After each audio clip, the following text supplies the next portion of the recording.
Morning students, class 5 subject Hindi 6 जुलाई 2020 class work. आज का class work है अक्ल बड़ी या भैंस। अक्ल बड़ी या भैंस। 7 नंबर चैप्टर। जंगल में एक बहुत बड़ा तालाब था। जंगल के सभी जानवर इसी तालाब का पानी पीने आते थे। तालाब के किनारे एक पुराना पेड़ था। उस पर एक अक्लमंद बंदर रहता था। उसको सब अक्लू कहकर पुकारते थे। गर्मी के दोपहर थी। एक भैंस तालाब में घुसकर नहाने लगी। बड़ी देर के बाद जब वो तालाब से बाहर निकली तब उसके बड़े से शरीर पर कीचड़ लगा हुआ था। अक्लू ने उसे देखा और जोर से खींच खींच करके हंसने लगा।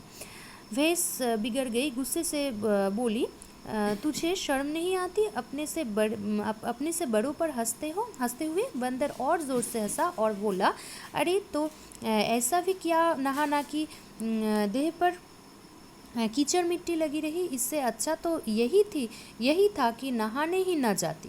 तूने तालाब का पानी भी गंदा कर दिया और खुद भी गंदी ही रही। ऐसे नहाने का क्या फ़ायदा?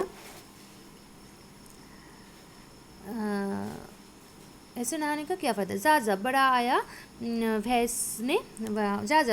भैंस ने धमकाया, ज़रा नीचे आ, अभी तेरी हड्डी पसली एक कर दूँ। बड़ा आया मुझे समझाने। अरे जा अपना काम कर।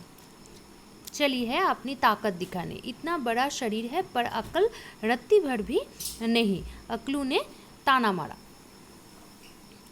भैंस और अक्लू की गर्मागर्म बातें जंगल में आग की तरह फैल गई। सही जानवर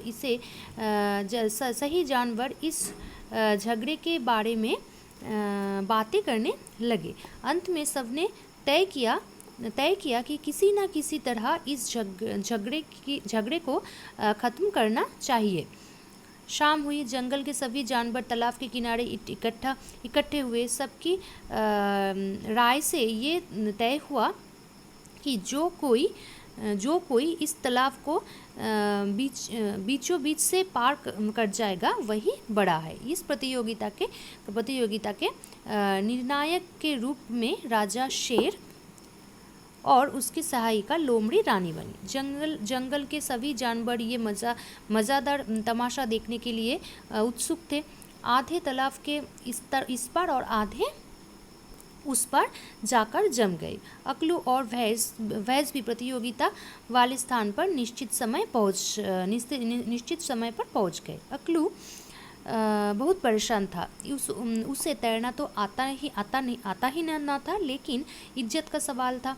अपनी परेशानी किसी दूसरे से बताता तो अक्लमंद कैसे कहलाता। बिना प्रयत्न किए हार मानना उसे मंजूर नहीं था। इसलिए उसने चेहरे पर परेशानी का कोई भाव नहीं आने दिया। इधर भैंस मन ही मन बहुत खुश हो रही थी। उसे अपनी बड़े शरीर और ताकत पर बहुत घमंड था। तालाब पार करना तो उसके लिए चुटकी बजाने जैसा था। वो अपनी मस्ती में झूम रही थी। जब सारी तैयारियां पूरी हो गई तब लोमड़ी ने दोनों को सावधान किया। उसके 1 2 3 कहने पर दोनों को तालाब में तैरना शुरू कर देना था। अक्लू की परेशानी बढ़ गई, दिल धड़कने लगा। घबराहट के कारण उसे कुछ नहीं सूझ रहा था। उसे लगा कि आज वो जंगल के सभी जानवरों के सामने मूर्ख साबित हो जाएगा। लोमड़ी के 1 2 3 कहते ही प्रतियोगिता के लिए तैयार खड़ी भैंस तालाब में उतर गई। अक्लू ने भी थोड़ी हिम्मत बांधी और अकल लगाई। अचानक उसे एक तरकीब सूझ गई। ठीक है, तो ये रहा आज का क्लास वर्क और इसके साथ मैं कुछ स्पेलिंग दे रही हूँ, जैसे जंगल, अक्लमंद, गर्मी, हंसा, मिट्टी। ठीक है, जंगल, अक्लमंद, गर्मी, हंसा और मिट्टी। Thank you.